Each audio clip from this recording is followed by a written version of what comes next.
आकांक्षा दुबे मौत मामले में एक सीनियर पुलिस अधिकारी कह रहे हैं कि जिस प्रकार से आकांक्षा की बॉडी की तस्वीर आई थी, उसे देखकर बिल्कुल नहीं लगता है कि आकांक्षा ने आत्महत्या किया है। Senior retired police officer Kumar Amar का कहना है कि जिस प्रकार से आकांक्षा का शरीर बिस्तर पर टिका हुआ है, उनके चेहरे पर बिल्कुल भी तनाव नहीं है, उनकी आंखों की स्थिति, उनका जीभ, हर चीज एकदम सामान्य सी स्थिति में है।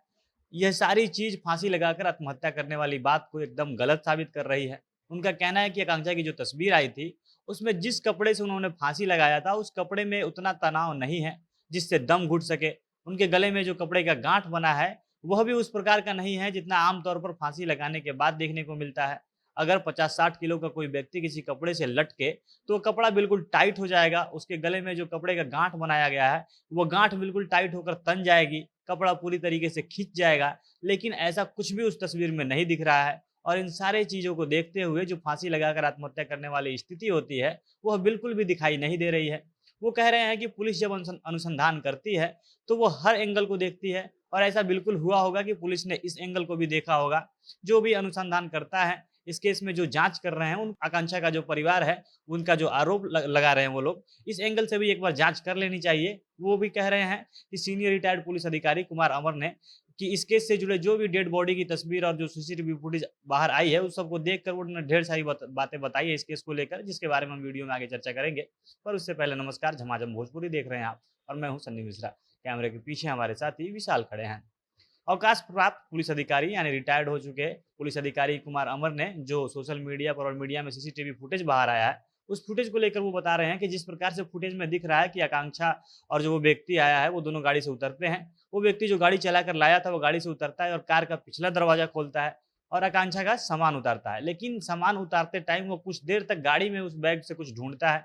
वो ऐसा क्या ढूंढ रहा था, इसके बारे में उस व्यक्ति से पूछताछ होनी चाहिए। फिर सीढ़ी के पास भी वो लोग कुछ ढूंढते हैं। अगर वे लोग चाबी ढूंढ रहे थे, तो क्या जब आकांक्षा की लाश कमरे में मिली थी, तो उस समय कमरे में चाबी भी थी क्या, या कोई चाबी लेकर वहां से चला गया था? हो सकता है कि वो बंद करके बाहर चला गया होगा। इसके बारे में पुलिस को ही पता होगा और इस एंगल से भी एक बार सोच लेना चाहिए कि क्या कोई आकांक्षा को अंदर बंद करके चाबी लेकर बाहर निकल गया हो। इसके अलावा उन्होंने एक और बात बताई कि पुलिस की जांच में ये बयान दिया गया था कि जिस पार्टी में आकांक्षा शामिल होने गई थी, वो ब्रेकअप पार्टी थी।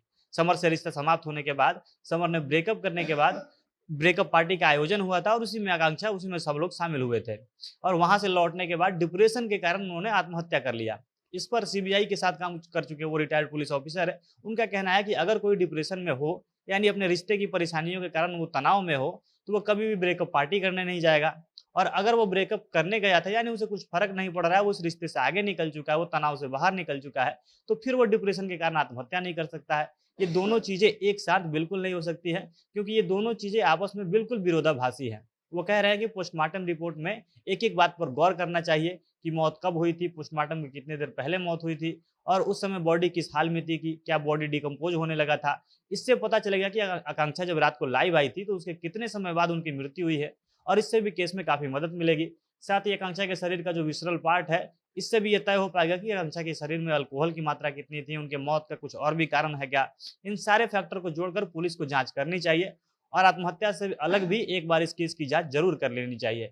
यानी जो आकांक्षा का परिवार आरोप लगा रहा है, उस एंगल से भी एक बार जाँच करनी चाहिए। साथ ही आकांक्षा की मौत की जो तस्वीर आई थी, उस पर वो खुद खूब सवाल उठा रहे हैं। वो कह रहे हैं कि जिस प्रकार से आकांक्षा की बॉडी उनकी जो तस्वीर आई थी, उसे देखकर बिल्कुल भी नहीं लग रहा था कि आकांक्षा ने आत्महत्या किया है। जिस प्रकार से आकांक्षा का शरीर बिस्तर पर एकदम टिका हुआ है, उनका एक पैर लटका हुआ है, उनके चेहरे पर बिल्कुल भी तनाव नहीं है, उनकी आँखों की स्थिति एकदम ठीक है, उनका जीभ पूरा बाहर नहीं है, हर चीज़ एकदम सामान्य स्थिति में है। और ये सारी चीज़ फांसी लगाकर आत्महत्या करने की जो बात होती है, उसके ठीक उल्टा है। उनका कहना है कि आकांक्षा जिस कपड़े से बंधी थी, उस कपड़े में उतना तनाव ही नहीं है जिससे दम घुट सके। उनके गले में जो कपड़े का गाँठ बना है, वो भी उतना टाइट नहीं है, जितना आम तौर पर फांसी लगने के बाद देखने को मिलता है। और ये सारी बातें आत्महत्या से अलग इशारा करती हैं। इसलिए पुलिस को जो एक बार जो परिवार का आरोप है, उसके अनुसार भी जाँच कर लेना चाहिए। अगर उस प्रकार का कोई सबूत मिलता है, तो उस तरफ आगे बढ़ना चाहिए। बाकी अब देखना है इस मामले में आगे क्या होता है। अगर इससे जुड़ी कोई खबर आएगी, तो हम उसे आप तक पहुँचाएँगे। झमाझम भोजपुरी देख रहे थे आप। भोजपुरी इंडस्ट्री से जुड़ी अन्य खबरों के लिए हमारे साथ बने रहें। धन्यवाद।